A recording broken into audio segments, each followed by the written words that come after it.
Greetings, sunshine. I am Franny of Shine with Franny. I'm so glad to be with you here today. Now, I might be completely dating myself, but I know that there are going to be some of you who are watching this video who are totally going to remember this. But when we were younger, we used to play the hot and the cold game. So one person would step outside of the room, and then the other people inside the room would hide something. When that person then entered back in, they would give a series of clues, whether it be hot, you're on fire, oh, getting warmer, whoa, you are on the equator. You know, if you were leading that person right to it, they knew that they were really hot and really close. Or perhaps you might say, oh, you're cold. Oh, it's freezing. Oh, you're on North Pole if they were really far away from it.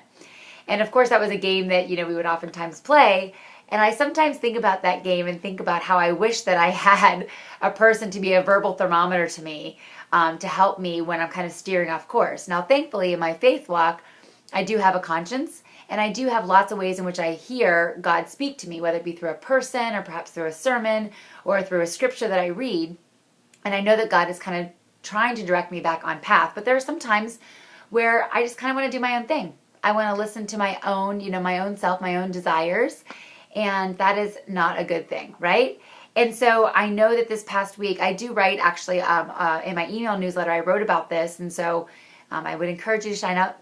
I guess I could say sign up for my newsletter at shinewithbrandy.com, because the newsletter has a lot more information than just the videos.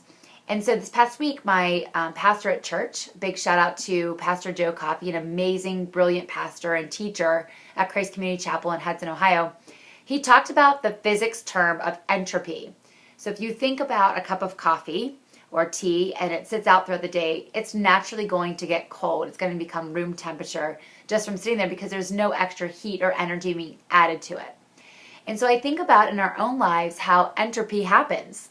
And whether it be in a relationship, whether that be an intimate relationship or even just a friendship, if you're not putting the energy and not devoting the time into it, it's not really going to blossom and bloom. It's not really going to have the yield of a healthy, fulfilling relationship that you would want it to be.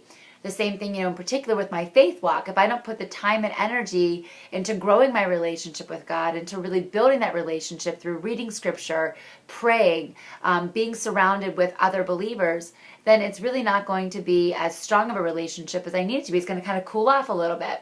The same thing can happen with a fitness goal. Perhaps, a New Year's resolution, and year after year, you're making that same resolution. The resolution now has dissolved, because you're no longer adding the energy, the time to get up in the morning to go to the gym, or maybe that, that habit of eating right or drinking more water. So my challenge to you today is I want you to think about the area or perhaps areas in your life that may be in an entropy phase. Maybe they're just kind of cooled off right now. And maybe you need to go ahead and put a little bit of more energy or time or love or compassion back into them to really, build those relationships up and make them the blooming, thriving relationships. And whether that might be with yourself or with a partner or even with your career, think about the area in your life that needs a little bit of extra energy, a little bit of extra time in order for you to fulfill your purpose here on this earth. So that is my message for you today. Think about a place where you need to add a little bit of extra time and energy to make you your best, highest, fullest self. So of course, I'd love to hear you, love to hear from you, love to support you, cheer you on, celebrate you, and of course, do all that I can to help you put that heat, put that energy back into your world, because the world really needs you. All right? So check us out at shinewithbrandy@gmail.com is my email. shinewithbrandy.com. Of course, you can sign up for our newsletter there. At the very bottom of the page is a place for your name and your email. And then, of course, Twitter, Facebook, YouTube, and Instagram. We'd love to hear you. We'd love to go ahead and shine with you. Create a great day, guys. Talk soon.